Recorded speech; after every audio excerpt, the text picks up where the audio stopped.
Let's dive right into this explainer on the economics of surveillance. So, we all use search engines, we talk to smart speakers, we scroll through social media, right? And we often just marvel at these incredible, seamless services we get for exactly $0. But today, we're going to pull back the curtain. We are uncovering the hidden economic engine running just beneath your screens. It's a very specific and honestly somewhat hidden power structure that completely dictates our modern digital world.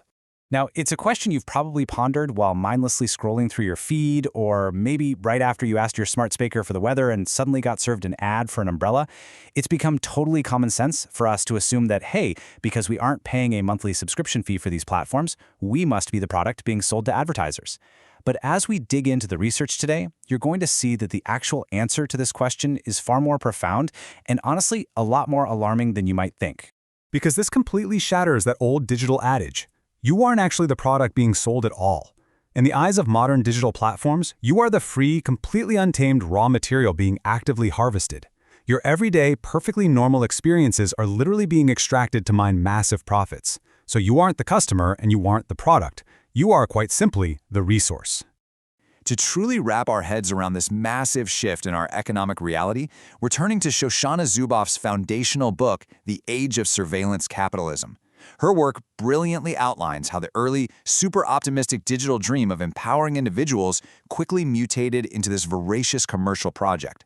She lays out exactly how large tech companies discovered a brand new way to accumulate immense wealth and power, which completely changed the entire trajectory of the internet. Zuboff defines this new economic order as surveillance capitalism. Think about it like this. Just as industrial capitalism historically claimed physical nature, like cutting down forests or mining mountains to turn them into commodities, this new system claims human nature as its primary asset. It unilaterally just takes your human experience, your morning run, your private breakfast conversations, your hunt for a parking space, or even your 2 a.m. fridge raid. It grabs all of that and translates it into behavioral data without ever actually asking for your explicit permission. So let's look at the exact economic mechanism at play here. It's basically a pipeline. Step 1, your private, everyday experiences are scraped. Step 2, this data becomes what Zuboff calls behavioral surplus. That's all the extra data they collect beyond what's actually needed to just make the app work. Step 3, machine intelligence takes that surplus and manufactures it into prediction products. And then finally, step 4, these prediction products are sold in behavioral futures markets. I mean, tech companies are literally selling the ability to bet on your future actions. Which leads us directly to the prediction imperative. The ultimate goal for these companies isn't just to serve you a targeted ad for a new pair of shoes. It is way bigger than that. They want to achieve massive economies of scale and scope by gathering immensely detailed, varied data to literally guarantee outcomes. These platforms want to forecast exactly what you will feel, think, and do, right now, soon, and way later. The actual paying customers of surveillance capitalism are the enterprises dropping top dollar for these guaranteed predictions about your life. And here is where things take a terrifying pivot. Over time, these platforms realized that the most accurate way to predict behavior is to actively shape it. They shifted from merely guessing what you might do to actively nudging, tuning, and controlling your behavior. Think about the infinite scroll, or those perfectly timed push notifications. As one software engineer quoted in the research bluntly put it, the goal of everything they do is to change people's actual behavior at scale. They test treatments and subtle cues to modify what we do just to guarantee the outcomes their real clients are paying for. To describe this, Zuboff introduces a really helpful concept, instrumentarianism. Now, we're all pretty familiar with totalitarianism, right? It operates through violence and terror to achieve total political control. But instrumentarianism is totally different. It operates through this quiet, insidious, radical indifference. It genuinely doesn't care about your soul or your feelings or your political beliefs. It simply uses digital nudges and a vast network of sensors to subtly herd our behavior toward profitable, absolutely certain outcomes for the market. And the wildest part? This power thrives completely in the background. It utilizes an increasingly ubiquitous computational architecture of smart devices. We're talking our phones, wearables, smart TVs, even our kitchen appliances, working together to seamlessly turn our own free will into conditioned response. It completely bypasses our awareness. We think we're just interacting with a helpful digital assistant or tracking our daily steps, but we are actually engaging with a sprawling apparatus designed entirely to modify our behavior.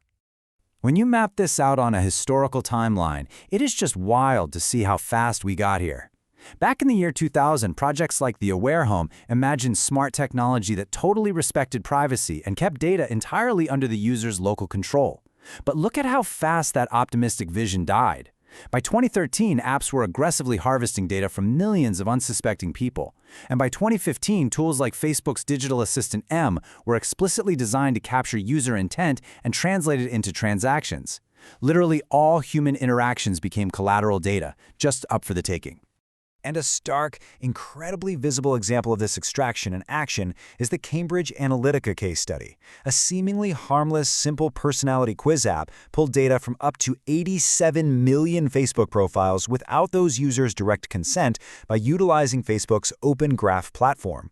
This massive behavioral surplus was then used to build deeply psychological profiles designed to analytically assist political campaigns, including Ted Cruz and Donald Trump in 2016, and it was investigated regarding the Brexit referendum. Regardless of your politics or the outcomes of those events, this case study perfectly highlights just how seamlessly massive amounts of personal data can be extracted and then deployed to influence human behavior at a massive scale. So you might be wondering, why on earth do we let this happen? Well, a recent study on autonomous vehicles pretty perfectly demonstrates our current mindset. The study found that drivers express basically zero privacy concerns about their cars recording their every move. And why? Because they've cultivated a state of digital resignation.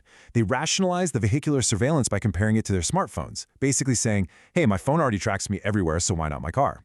It just perfectly shows surveillance capitalism's absolute success in making us believe that constant 24/7 monitoring is just a natural, unavoidable part of using modern technology. And this normalization has created what researchers refer to as the leaky home ecology. When we enter a smart car or download a new app, we are essentially trapped in a system where our privacy is automatically forfeited. It's just the required cost of social participation today. Corporations have entirely privatized social learning, defining the boundaries of our privacy without a single ounce of democratic input.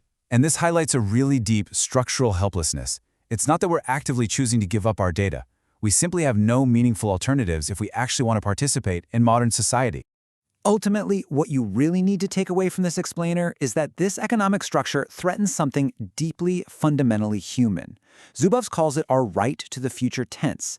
This is our basic ability to imagine, intend, and construct our own futures with actual free will.